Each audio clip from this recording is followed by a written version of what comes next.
India ജനാധിപത്യത്തിന്റെ മാതാവെന്ന് ആവർത്തിച്ചു പറയുന്ന പ്രധാനമന്ത്രിയുള്ള നാടാണിത്. ജന്തർ മന്ദിറിലെ തെരുവുകളിൽ ഇന്ത്യയുടെ ജനാധിപത്യത്തെ അതേ പ്രധാനമന്ത്രി കുഴിച്ചുമൂടുന്ന കാഴ്ച.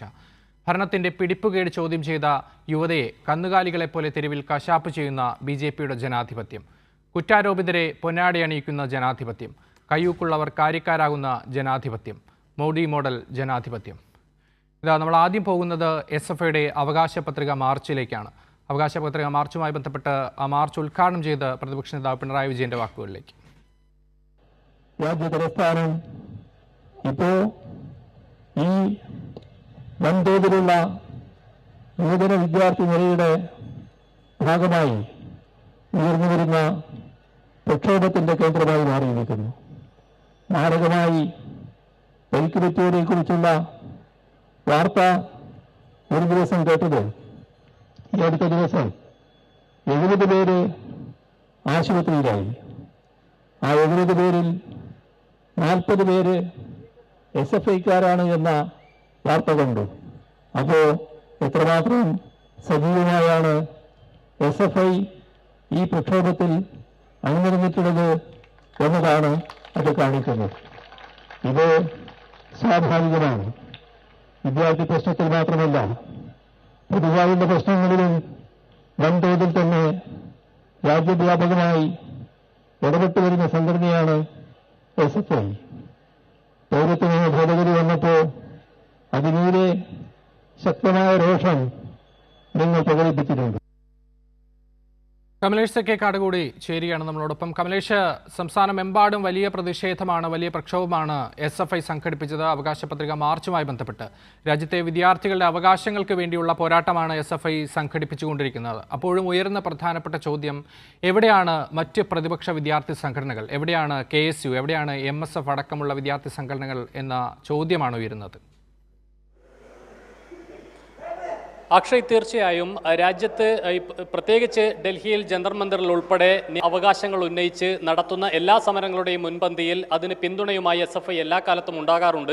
സമാനമായ നിലയിൽ നിലവിലിപ്പോൾ ഈ നീറ്റ് ചോദ്യപേപ്പർ ചോർച്ചയുമായി ബന്ധപ്പെട്ട് CJP നടത്തുന്ന സമരത്തിനും ഐക്യദാർഢ്യവും പിന്തുണയുമായി SFI സജീവമായി മുൻപന്തിയിൽ തന്നെയുണ്ട്. അതിൻ്റെ ഭാഗമായി തന്നെയാണ് സംസ്ഥാനത്തുടനീളം ജില്ലാ കേന്ദ്രങ്ങളിലേക്ക് ഇന്ന് SFIയുടെ നേതൃത്വത്തിൽ പ്രതിഷേധ മാർച്ച് നടത്തിയിട്ടുള്ളത്. അവരുടെ അവകാശ പത്രിക അംഗീകരിക്കണമെന്ന് പ്പെട്ടുകൊണ്ടുള്ള മാർച്ചാണ് ഇന്ന് ലോക് ഭവനിൽ, തിരുവനന്തപുരത്ത് ലോക് ഭവനിലേക്കാണ് മാർച്ച് സംഘടിപ്പിക്കപ്പെട്ടിട്ടുള്ളത്. കേരളത്തിന്റെ പ്രതിപക്ഷ നേതാവ്, അതുപോലെ തന്നെ CPIMന്റെ പോളിറ്റ് ബ്യൂറോ അംഗം പിണറായി വിജയനാണ് മാർച്ച് ഉദ്ഘാടനം ചെയ്തത്. അദ്ദേഹം വലിയ വിമർശനം നരേന്ദ്രമോദിക്കെതിരെയും കേന്ദ്ര സർക്കാരിനെതിരെയും ഉന്നയിക്കുന്ന സാഹചര്യമുണ്ടായി. ഒരു തരത്തിലും സംഭവിക്കാൻ പാടില്ലാത്ത വീഴ്ചയാണ്. അതിൽ ധർമ്മേന്ദ്ര പ്രധാൻ, കേന്ദ്ര വിദ്യാഭ്യാസ മന്ത്രി ധർമ്മേന്ദ്ര പ്രധാൻ രാജിവെക്കണമെന്ന ന്യായമായ ആവശ്യമാണ് വിദ്യാർത്ഥികൾ മുന്നോട്ട് വെക്കുന്നത്, SFI മുന്നോട്ട് വെക്കുന്നത്, CJP മുന്നോട്ട് വെക്കുന്നത്. അത് അംഗീകരിക്കാനുള്ള ഒരു തീരുമാനത്തിലേക്ക് കേന്ദ്ര സർക്കാർ പോകണം.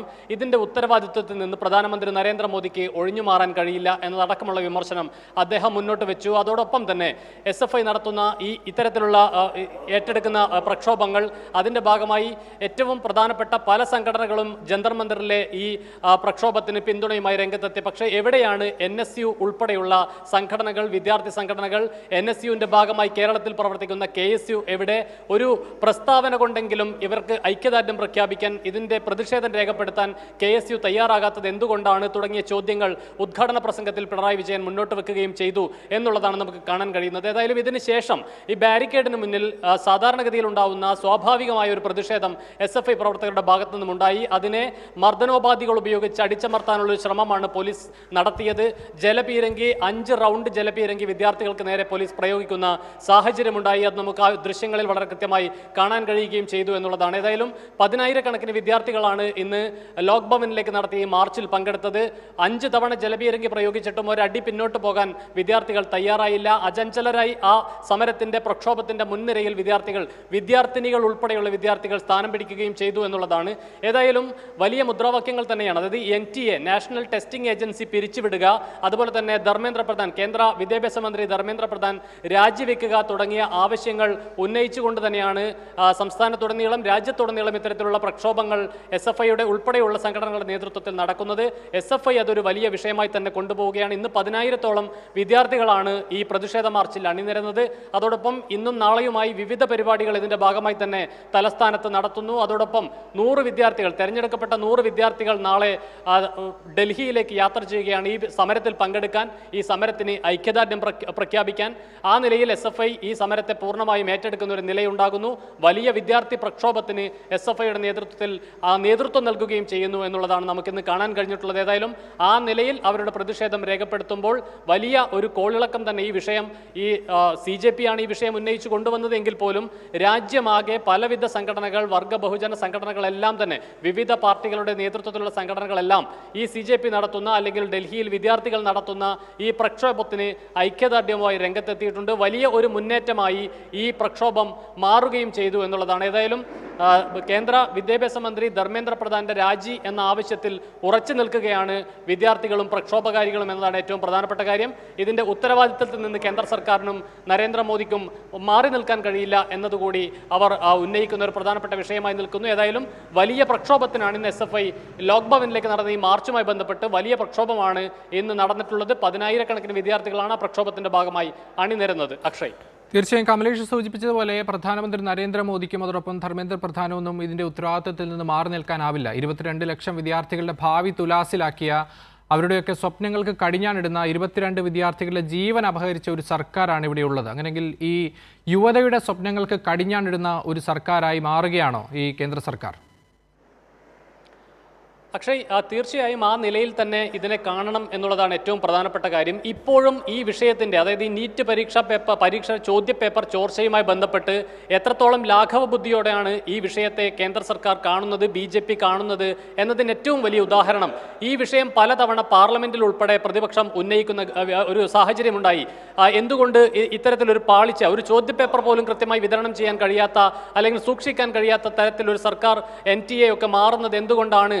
ഇത് വളരെ കൃത്യമായി ഉന്നതങ്ങളിലുള്ള ആളുകളുടെ അറിവോടുകൂടിയാണ് ഈ ചോദ്യപേപ്പർ ചോർച്ച ഉണ്ടായിട്ടുള്ളത് തുടങ്ങിയ വലിയ തരത്തിലുള്ള മുദ്രാവാക്യങ്ങളും ആവശ്യങ്ങളും ഉന്നയിച്ചുകൊണ്ട് വലിയ പ്രക്ഷോഭമായി തന്നെ പാർലമെന്റിൽ ഇത് വരുന്ന ഘട്ടത്തിൽ അതിനുള്ള മറുപടിയായി കേന്ദ്ര സർക്കാർ പറയുന്നത് ആ ചോദ്യപേപ്പർ ചോർന്നാൽ എന്താണ്, മറ്റൊരു പരീക്ഷ തങ്ങൾ സംഘടിപ്പിച്ചല്ലോ എന്നുള്ളതാണ്.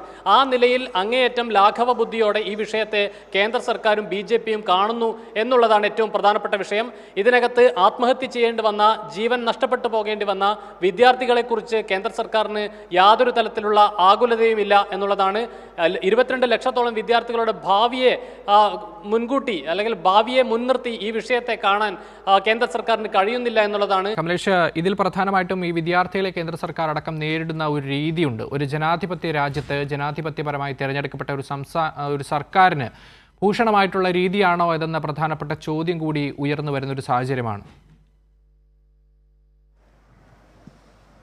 അക്ഷയ്, തീർച്ചയായും അത്തരത്തിലുള്ള വലിയ ചോദ്യങ്ങൾ തന്നെയാണ് രാജ്യത്തിൻ്റെ പ്രത്യേകിച്ച് കേരളത്തിൻ്റെ ഉൾപ്പെടെ പൊതുസമൂഹം മുന്നോട്ട് വെക്കുന്നത് എന്ന കാര്യത്തിൽ യാതൊരു തർക്കവുമില്ല.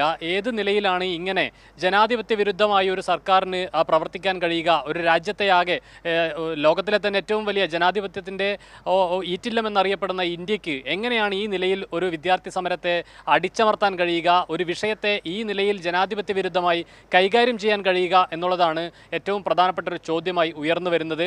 ഈ കഴിഞ്ഞ ദിവസങ്ങളിൽ ജന്തർ മന്ദിറിൽ നടത്തിയിട്ടുള്ള ഈ വിദ്യാർത്ഥികളുടെ പ്രതിഷേധത്തെ ഡൽഹി പോലീസ് എങ്ങനെയാണ് നേരിട്ടത് എന്നുള്ളത് നമ്മളെല്ലാവരും തത്സമയം കണ്ടിട്ടുള്ളതാണ്.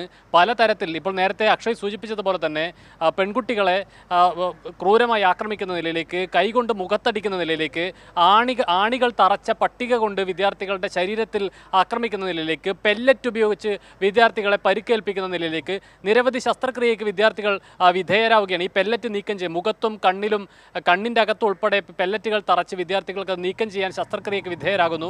നിരവധി 100 കണക്കിന് വിദ്യാർത്ഥികൾ ആശുപത്രിയിൽ ചികിത്സ തേടേണ്ടി വരുന്ന സാഹചര്യം, ഗുരുതരമായി പരിക്കേൽക്കുന്ന സാഹചര്യം. ഈ നിലയിൽ വിദ്യാർത്ഥികളെ അടിച്ചൊതുക്കുന്നതിന് വേണ്ടിയിട്ടുള്ള ഒരു സാഹചര്യം രാജ്യത്ത് എന്താണ് എന്ന ചോദ്യമാണ് പ്രധാനമായും ഉയരുന്നത്. അവർ ന്യായമായ ആവശ്യം ഉന്നയിക്കുന്നു. അവരുടെ ഭാവി, അവരുടെ വിദ്യാഭ്യാസ ജീവിതത്തിൽ അവരുടെ ഭാവി തുലാസിലാക്കുന്ന നിലയിലുള്ള ഇടപെടലുകൾ നാഷണൽ ടെസ്റ്റിംഗ് ഏജൻസിയുടെ ഭാഗത്തു നിന്നും ഉണ്ടാകുന്നു, കേന്ദ്ര സർക്കാരിൻ്റെ ഭാഗത്തു നിന്നും ഉണ്ടാകുന്നു, കേന്ദ്ര വിദ്യാഭ്യാസ വകുപ്പിൻ്റെ ഭാഗത്തു നിന്നും ഉണ്ടാകുന്നു. സ്വാഭാവികമായും ഇത് ശരിയായ രീതിയല്ല. തങ്ങളുടെ സുരക്ഷിതത്വം, തങ്ങളുടെ വിദ്യാഭ്യാസ ജീവിതത്തിൻ്റെ സുരക്ഷിതത്വം, ഭാവി അത് ബാസുരമാക്കുന്നതിന് വേണ്ടി, അല്ലെങ്കിൽ അത് കൃത്യമായ നിലയിൽ മുന്നോട്ട് കൊണ്ടുപോകുന്നതിന് വേണ്ടിയിട്ടുള്ളൊരു ഇടപെടൽ സർക്കാരിൻ്റെ ഭാഗത്തു നിന്നും ഉണ്ടാകണം. അതിന് കോട്ടം തട്ടുമ്പോൾ അതിൽ കൃത്യമായ നടപടി കേന്ദ്ര സർക്കാർ എടുക്കേണ്ടതുണ്ട് എന്നത് ഒരു പ്രധാനപ്പെട്ട ഒരു വിഷയമായി തന്നെ അവർ മുന്നോട്ട് വെക്കുമ്പോൾ ഈ നിലയിൽ എങ്ങനെയാണ് വിദ്യാർത്ഥികളെ, അവരുടെ സമരത്തെ, അവരുടെ ആവേശത്തെ തല്ലിയൊതുക്കാൻ കഴിയുക എന്ന ചോദ്യമാണ് പ്രധാനമായും മുന്നോട്ട് വെക്കുന്നത്. ആ ചോദ്യം ഉന്നയിച്ചുകൊണ്ട് തന്നെയാണ് SFI ഉൾപ്പെടെയുള്ള സംഘടനകൾ ഈ പ്രക്ഷോഭത്തിൻ്റെ ഭാഗമായി അണിനിരക്കുന്നത് എന്നുള്ളത് നമുക്ക് കാണാൻ കഴിയും. ഈ നാഷണൽ ടെസ്റ്റിംഗ് ഏജൻസി പിരിച്ചുവിടുക എന്ന ഏറ്റവും പ്രധാനപ്പെട്ട മുദ്രാവാക്യമാണ് SFI മുന്നോട്ട് വെക്കുന്നത്. അതോടൊപ്പം ഇതിനെല്ലാത്തിനും ഉത്തരവാദിയായിട്ടുള്ള കേന്ദ്ര വിദ്യാഭ്യാസ മന്ത്രി ധർമ്മേന്ദ്ര പ്രധാൻ രാജിവെക്കുക. ഇതിൻ്റെ ഉത്തരവാദിത്തത്തിൽ നിന്ന് പ്രധാനമന്ത്രി നരേന്ദ്രമോദിക്ക് ഒളിച്ചോടാൻ കഴിയില്ല. ഇതിന് മറുപടി പറയുക. വിദ്യാർത്ഥികളോട് ഈ നടത്തിയ ക്രൂരമായ പോലീസ് വേട്ടയ്ക്ക്, നരനായാട്ടിന് അതിനുള്ള മറുപടി വിദ്യാർത്ഥികളോട് പ്രധാനമന്ത്രി പറയേണ്ടതുണ്ട് എന്നത് ഉൾപ്പെടെയുള്ള കാര്യങ്ങളാണ്. ഈ വിഷയം ഇത്ര ക്രൂരമായി വിദ്യാർത്ഥികൾ തല്ലിച്ചതക്കപ്പെട്ടപ്പോൾ ഈ വിഷയം സുപ്രീം കോടതി എങ്ങനെയാണ് അതിനെ പരിഗണിക്കുന്നത്, എങ്ങനെ കൈകാര്യം ചെയ്യുന്നു എന്നുള്ളത് ഏറ്റവും പ്രധാനപ്പെട്ട വിഷയമാണ്. തങ്ങളുടെ സമയം പാഴാക്കരുത് എന്ന നിലയിലേക്ക് ഈ നിലയിൽ നീതിന്യായ സംവിധാനങ്ങൾ ഉൾപ്പെടെ അത്തരത്തിലുള്ളൊരു പ്രതികരണത്തിലേക്ക് പോകുമ്പോൾ എവിടെയാണ് ഈ വിദ്യാർത്ഥികൾക്കൊരു ആശ്രയമുണ്ടാകുന്നത്? ആരോടാണ് ഇവരുടെ പരാതി പറയേണ്ടത്? ആരാണ് ഇവരുടെ വിഷയങ്ങളിൽ ഒരു പരിഹാരമുണ്ടാക്കി കൊടുക്കുന്നത് എന്നതുൾപ്പെടെയുള്ള പ്രധാനപ്പെട്ട ചോദ്യങ്ങളാണ് അധികാരികൾക്ക് മുന്നിൽ വിദ്യാർത്ഥികൾ വെക്കുന്നത്. ആ ചോദ്യങ്ങൾ ഉന്നയിച്ചുകൊണ്ട് തന്നെയാണ് ഇതിൻ്റെ തുടർ പ്രക്ഷോഭങ്ങളും SFI ഉൾപ്പെടെയുള്ള വിദ്യാർത്ഥി സംഘടനകൾ മുന്നോട്ട് കൊണ്ടുപോകാൻ ആലോചിക്കുന്നത്. അക്ഷയ്. തീർച്ചയായും കമലേഷ്, എന്തായാലും നാളെ ഒരു കാലത്ത് ഈ ഭരണത്തിൽ ഇരിക്കുന്നവർ എന്തായാലും മറുപടി പറയേണ്ടി വരും. കാരണം നാളെ ഈ ഭരണചക്രം തിരിക്കാൻ പോകുന്നത് ഈ തെരുവിൽ അടികൊള്ളുന്ന യുവതയാണ് എന്ന കാര്യം അവർ കൂടി ഓർക്കേണ്ടതായിരുന്നു.